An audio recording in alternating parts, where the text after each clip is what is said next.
இன்றைய முக்கிய நிகழ்வுகள். புதுச்சேரி எல்லைப்பிள்ளை சாவடியில் ஹோட்டல் NSJ அபிமன்யு திறப்பு விழா நடைபெற்றது. இதனை முதலமைச்சர் ரங்கசாமி திறந்து வைத்தார். புதுச்சேரியில் உணவகங்கள், ரெஸ்டாரண்ட்டுகள், பெரிய பெரிய ஹோட்டல்கள் எவ்வளவுதான் இருந்தாலும் புதியதாக திறக்கப்படும் ஒவ்வொரு ஹோட்டலுக்கும் மவுசுகள் இருந்துதான் வருகின்றது. மேலும் அலாதி சுவையுடன் அற்புதமான தரமான உணவு வகைகளுடன் புதியதாக எல்லைப்பிள்ளை சாவடியில் ஹோட்டல் NSJ அபிமன்யு துவங்கப்பட்டுள்ளது. இதனுடைய திறப்பு விழா இன்று நடைபெற்றது. இதில் கலந்து கொண்ட முதலமைச்சர் ரங்கசாமி ஹோட்டலை திறந்து வைத்தார். மேலும் இந்நிகழ்ச்சியில் அமைச்சர்கள், சட்டமன்ற உறுப்பினர்கள், முன்னாள் அமைச்சர்கள், முன்னாள் சட்டமன்ற உறுப்பினர்கள் மற்றும் முன்னாள் கவுன்சிலர்களின் கூட்டமைப்பு தலைவரும் NR காங்கிரஸ் பொதுக்குழு உறுப்பினருமான அனிபால் நேரு கலந்து கொண்டு முன்னாள் சட்டமன்ற உறுப்பினரும் NR காங்கிரஸ் கட்சியின் பொதுச் செயலாளருமான NSJ ஜெயபாலுக்கு மலர் கொத்து கொடுத்தும் சால்வை அணிவித்தும் தங்களது வாழ்த்துக்களை தெரிவித்தனர். இந்த நிகழ்ச்சியில் ஹோட்டல் நிர்வாகிகள், பொதுமக்கள், நண்பர்கள் என அனைவரும் திரளாக கலந்து கொண்டனர்.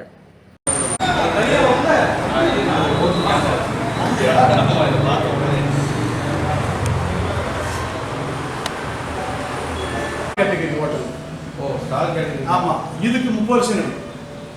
இது பாண்டிச்சேரி டூரிஸ்ட் டெவலப்மெண்ட் தராங்க. ஒரு ரூமுக்கு 3 லட்சம் தராங்க. பாண்டிச்சேரியில் 30 வருஷம் நான் போய் பண்ணிட்டேன்.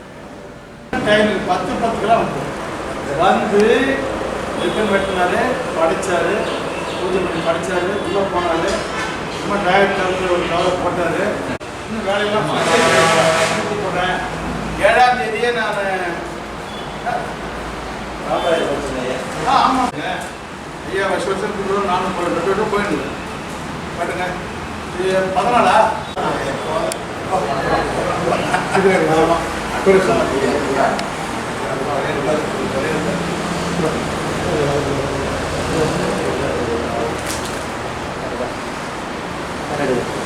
வழக்கறிஞர் ஐயப்பன் புதுச்சேரியில் உள்ள ஏழை எளிய, பெற்றோர்கள் இல்லாத அல்லது பராமரிப்பு இல்லாத அரசு மாணவர்களுக்கான கல்வி சார்ந்த உபகரணங்களை பெறுவதற்கான அலுவலகத்தை திறந்துள்ளார்.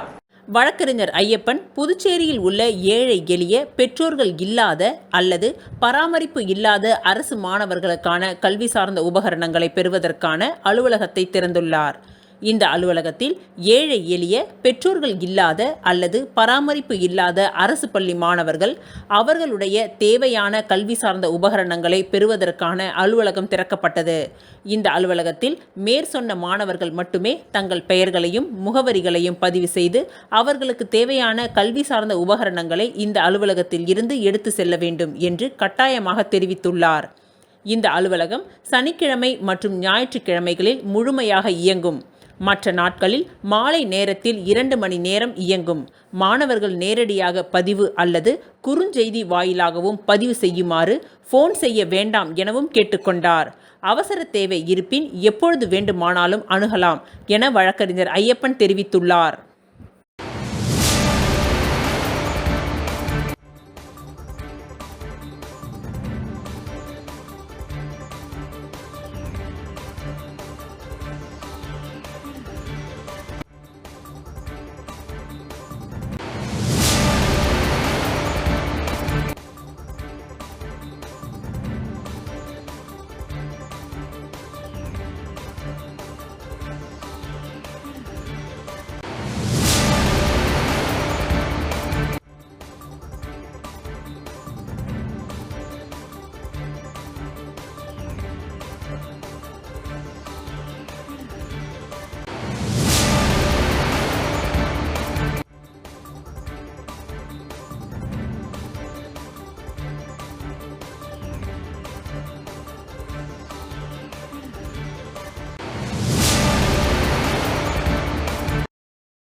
வானரப்பேட்டை சீனிவாச படையாட்சி வீதி குறுக்கு வீதியில் வாய்க்கால் சீரமைக்கும் பணியினை உப்பளம் தொகுதி திமுக சட்டமன்ற உறுப்பினர் அனிபால் கென்னடி அவர்கள் ஆய்வு மேற்கொண்டார். புதுச்சேரி உப்பளம் தொகுதி தமிழ்தாய் நகரில் சீனிவாச படையாட்சி வீதி மற்றும் குறுக்கு வீதிகளுக்கு வாய்க்கால் மற்றும் தார் சாலை அமைத்தல் ஆகிய பணிகளுக்கான பூமி பூஜையினை உப்பளம் தொகுதி திமுக சட்டமன்ற உறுப்பினர் அனிபால் கென்னடி அவர்கள் மார்ச் மாதம் தலைமை தாங்கி துவக்கி வைத்தார். தேர்தல் நடத்தை விதிகள் காரணமாக பணிகள் நடைபெறாமல் இருந்தது. தற்பொழுது அப்பணிகள் துவங்கியது. அந்த பணிகளை சட்டமன்ற உறுப்பினர் அனிபால் கென்னடி அவர்கள் தனது கழக சகோதரர்களுடன் சென்று நேரில் ஆய்வு மேற்கொண்டார். இவருடன் உதவி பொறியாளர் யுவராஜ், இளநிலை பொறியாளர்கள் சண்முகம், பரமானந்தம் மற்றும் தொகுதி செயலாளர் சக்திவேல், காங்கிரஸ் செயற்குழு உறுப்பினர் ராஜ்குமார், தோமுச துணை அமைப்பாளர் மிஷேல், கிளை செயலாளர் ராகேஷ் ஆகியோர் உடனிருந்தனர்.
இந்தியாவின் முதல் சுதந்திர போராட்ட வீரர் மாவீரர் அழகு முத்துக்கோன் அவர்களின் 267ஆம் ஆண்டு குரு பூஜை விழாவை முன்னிட்டு 1000 பேருக்கு அன்னதானம் வழங்கப்பட்டது.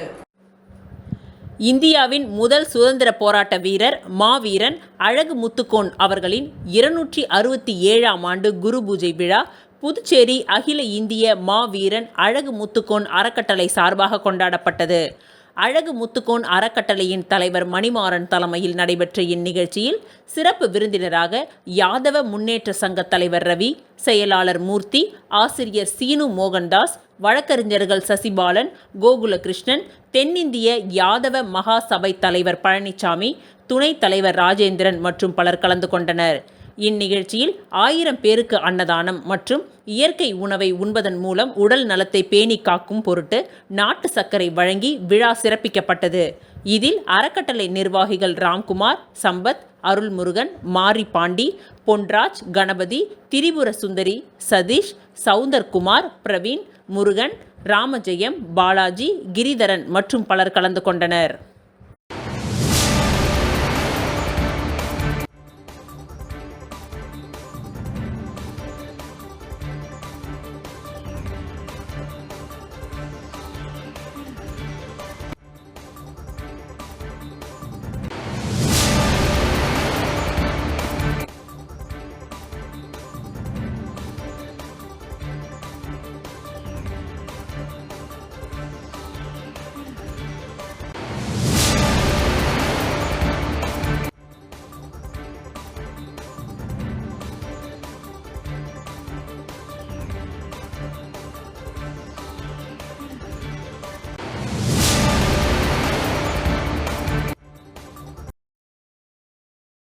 உருவையாறு கிராமத்தில் அமைந்துள்ள அருள்மிகு ஸ்ரீ செங்கழுநீர் மாரியம்மன் ஆலய செடல் திருவிழாவை முன்னிட்டு கொடியேற்றுதல் விழா நடைபெற்றது.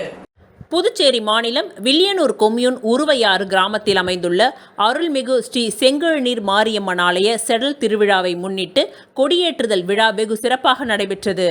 இதில் திரளான பொதுமக்கள் கலந்து கொண்டு கொடியேற்றுதல் நிகழ்ச்சியை கண்டுகளித்து சுவாமி தரிசனம் செய்தனர். இதனைத் தொடர்ந்து சுவாமிக்கு தீப ஆராதனை காண்பிக்கப்பட்டது.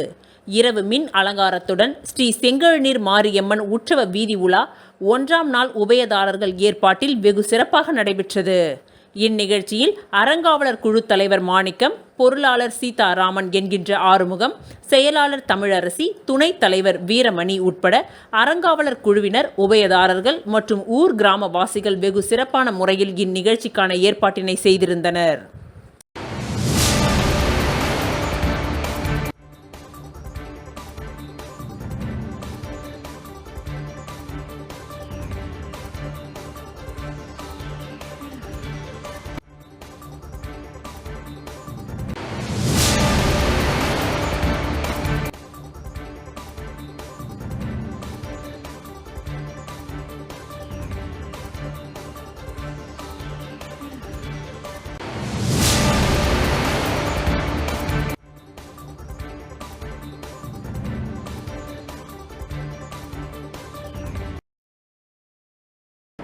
தானாம்பாளையத்தில் எழுந்தருளி உள்ள ஸ்ரீ புட்லாய் அம்மன் ஆலயத்தில் புதிய கொடிமரம் ஸ்தாபனம் செய்யப்பட்டது.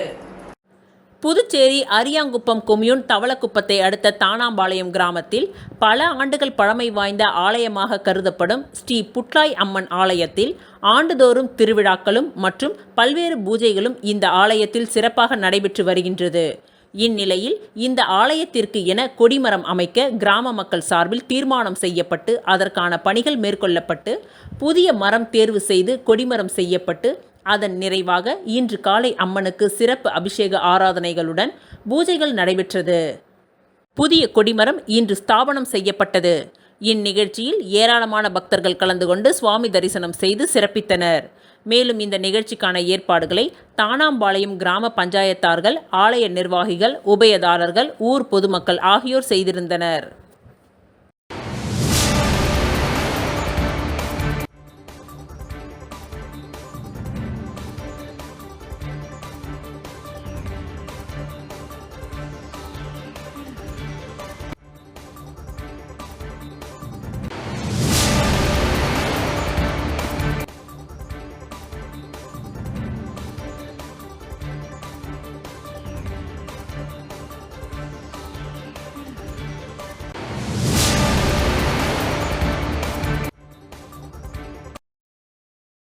கரிக்கலாம்பாக்கம் கிராமத்தில் கறவை மாடுகளின் மேம்பாடு மற்றும் அதன் உற்பத்தி குறித்து கால்நடைகளுக்கான பண்ணை பள்ளி நிறைவு விழா நடைபெற்றது.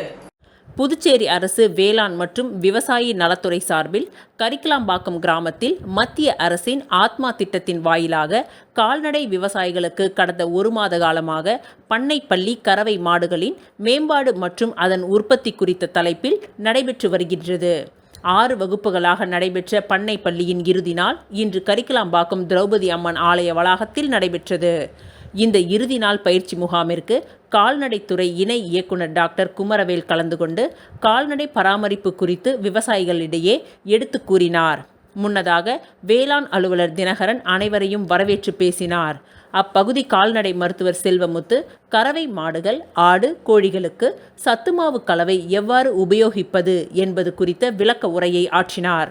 மேலும் இந்த பயிற்சியின் இறுதியில் கலந்து கொண்ட அனைத்து கால்நடை விவசாயிகளுக்கும் சத்துமாவு டானிக், பசியை தூண்டுவதற்கான மருந்துகள் உள்ளிட்டவைகள் ஆத்மா திட்டத்தின் மூலம் இலவசமாக வழங்கப்பட்டது. இப்பயிற்சி முகாமின் ஏற்பாடுகளை துணை வேளாண் அலுவலர் கிருஷ்ணன், அலுவலக ஊழியர்கள் குமணன் மற்றும் தம்புசாமி ஆகியோர் செய்திருந்தனர்.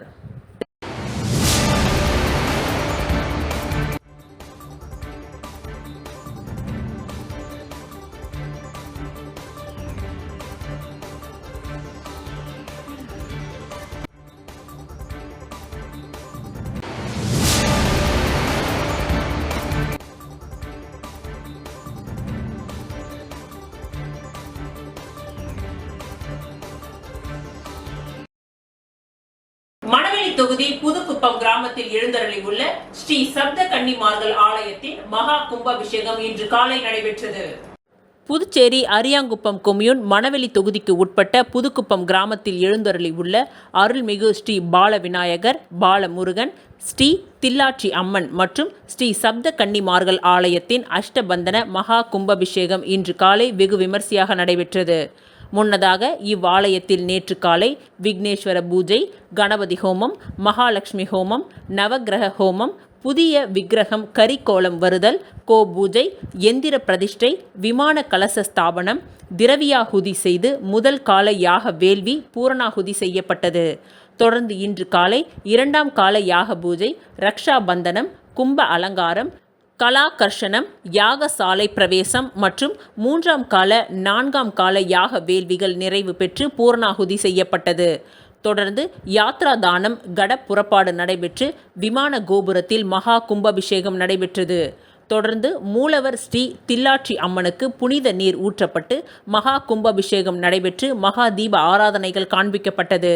இவ்விழாவில் சிறப்பு விருந்தினராக தொகுதியின் சட்டமன்ற உறுப்பினரும் சட்டப்பேரவை தலைவருமான ஏம்பலம் செல்வம் கலந்து கொண்டு சுவாமி தரிசனம் செய்தார்.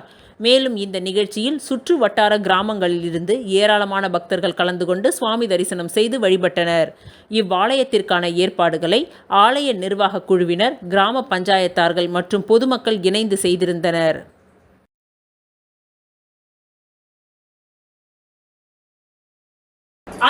சமீபம் சிவலிங்கபுரத்தில் எழுந்தருளியுள்ள ஸ்ரீ சிவசைலநாதர் ஆலய பிரம்மோற்சவ விழாவை முன்னிட்டு சுவாமி வீதி உலா நடைபெற்றது. புதுச்சேரி மாநிலம் அரியாங்குப்பத்தை அடுத்த சிவலிங்கபுரத்தில் அமைந்துள்ள திரிபுர சுந்தரி சமேத ஸ்ரீ சிவசைலநாதர் ஆலயத்தில் பிரம்மோற்சவ விழா கடந்த 5ஆம் தேதி கொடியேற்றத்துடன் துவங்கியது.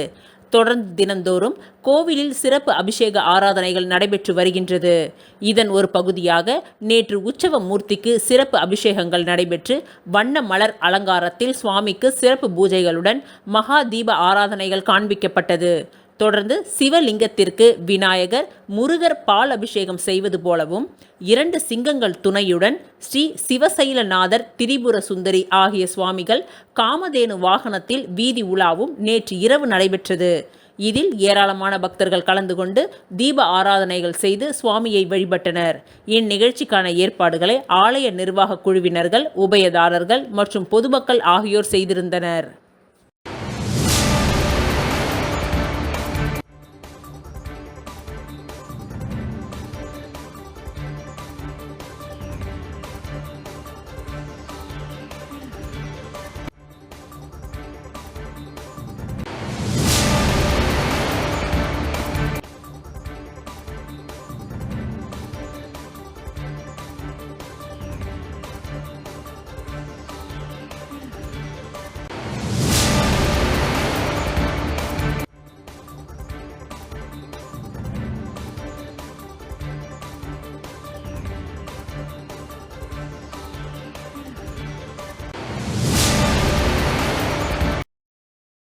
இத்துடன் இன்றைய நிகழ்வுகள் நிறைவடைந்தன. நன்றி, வணக்கம்.